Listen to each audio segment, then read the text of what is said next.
Hi guys, welcome to the part 5 of the investment banking model. So this is the JP Morgan financial model, and we discuss about the different parameters in the earlier four parts. And in this video, like in the part 5, we are going to discuss about the valuation number. So what is the valuation number and how to calculate that, and what are the type of the different valuation number. So first one is a comparable analysis. We can call this as a relative valuation. So in this case, like we took the different competitors of the company, let's say Citigroup, Bank of America, Wells Fargo, and the Bank of New York, and the Melmo Corp. So we generally take the data for these companies, the share price and the common share, and what is the equity value or the tangible book value, and the total assets are there. Then we have the earning per share, then tangible book value per share, and the return on the equity share. It's actual and projected one for the different parameters and the different years data.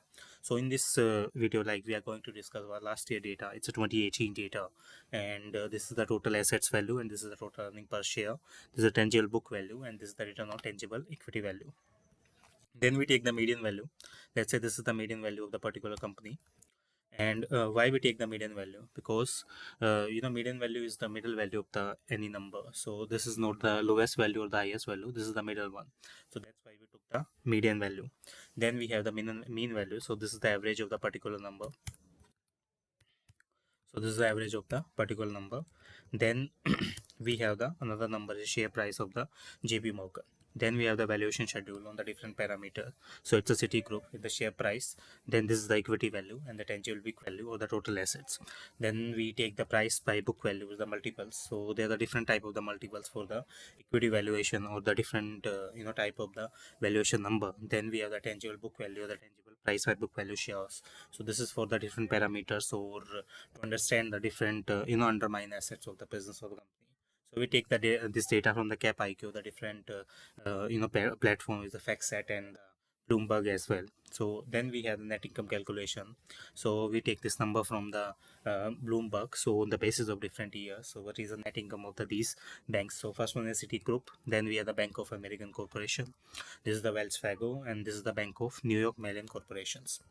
Then we have the another number is the cost of equity. So cost of equity is based on the risk-free assets. Let's say is the rate of the FDs, and the fixed deposit or the risk-free asset is a 3.70 in the US.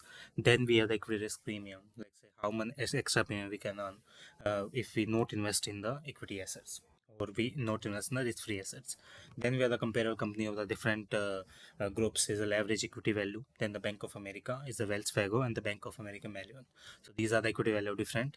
Then we have the leverage beta, and then we have the cost of equity based on the comparables and the historical rates. So this is the one thing. Then we go into the DDM. It's a dividend discount model for the particular company. So this is the last valuation method is based on the number of parameters and the cash value of the particular company. So let's say is the normalized net income to the common. So this is the normalized net income 13, 14, 15, 16, 17. Then we have the growth rate. Let's say this is the growth rate between the number of the different number of the parameters are there. So then we have the common dividend. It's a growth of the different numbers. Then we have the payout ratio. Then what is the payout ratio of the dividend for the particular company? Then we have the beginning common equity. So what is the opening number of the common equity? Then we add to the net income to the common. So this one is there. Then we have the stock issuance rate. And then we have the stock based compensations are also there. So let's say if we go into cash flow. So this is the stock based compensation on the base of different parameters. Then we have the stock repurchase. So this one is the stock repurchase for the different parameters. Then we have the less common dividend. So the common dividend is there. Then we have the ending common equity. So this is the closing equity of the particular number. Then we have the average risk weighted assets. So this is one. It's a average risk weighted assets. 21 into 1 by 22. So this is one. Then we have the tier 1 common ratio. It's 9.9, 9.1, 9.0%. Then we have the return on tangible common equity. So this one is there.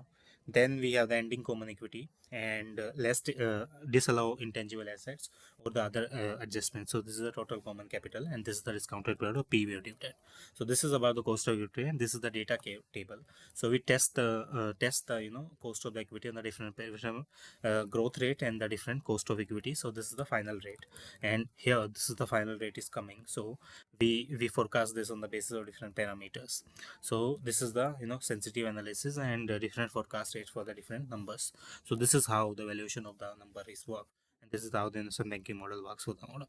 Stay tuned and follow more for the next video.